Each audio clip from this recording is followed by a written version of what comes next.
Surat police કમિશનરના નિર્દેશ મુજબ શહેરમાં white LED light, emboss light અને બ્લેક ફિલ્મ લગાવેલી ગાડીઓની ચેકિંગ કરી ટ્રાફિક પોલીસ અને આરટીઓ દ્વારા કરવામાં આવી હતી. સુરત પોલીસ કમિશનરના નિર્દેશ મુજબ શહેરમાં white LED light, emboss light અને બ્લેક ફિલ્મ લગાવેલી ગાડીઓની ચેકિંગ કરી ટ્રાફિક પોલીસ અને આરટીઓ દ્વારા કરવામાં આવી હતી. અભિયાન અંતર્ગત સુરતના વાય જંકશન નજીક વાહન ચેકિંગની કાર્યવાહી કરવામાં આવી. ચેકિંગ દરમિયાન ટ્રાફિક નિયમોનું ઉલ્લંઘન કરતા વાહન ચાલકોને રોકી તેમની તપાસ કરવામાં આવી. નિયમ વિરુદ્ધની મોડિફાઈડ લાઇટ લગાવેલા અનેક વાહનો સામે દંડાત્મક કાર્યવાહી કરવામાં આવી હોવાનું જાણવા મળ્યું છે. ટ્રાફિક પોલીસ અધિકારીઓએ જણાવ્યું હતું કે મોડિફાઈડ લાઇટ્સના કારણે સામે આવતા વાહન ચાલકોની દ્રશ્યતા ઘટે છે અને અકસ્માતની શક્યતા વધે છે, જેને ધ્યાનમાં રાખીને શહેરમાં આ પ્રકારની સ્પેશિયલ ડ્રાઈવ આગળ પણ ચાલુ રાખવામાં આવશે.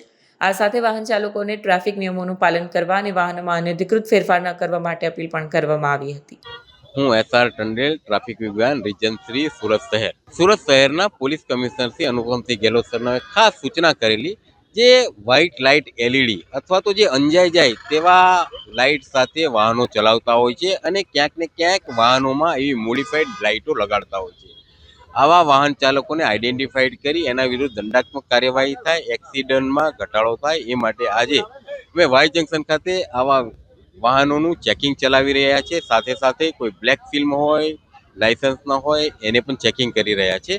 પણ ખાસ કરીને અમે કોન્સન્ટ્રેશન, જે કંપનીના માણસો છે અમારી સાથે છે, જે દૂરથી જોઈને કહી શકીએ કે આ લોકોની લાઇટમાં ક્યાંક ને ક્યાંક ચેડા કરેલા છે અથવા તો લાઇટ બદલાવેલી છે. આવા વાહન ચાલકોને આઈડેન્ટિફાઈડ કરી અને એના વિરુદ્ધ અમે દંડાત્મક કાર્યવાહી કરી રહ્યા છે. આ મોટર વ્હીકલ એક્ટની જોગવાઈ મુજબ 182 મુજબ આ વાહન ચાલકો વિરુદ્ધ 5,000 સુધીનો દંડ થઈ શકે છે અને 6 મહિના સુધીની કેદની જોગવાઈ છે.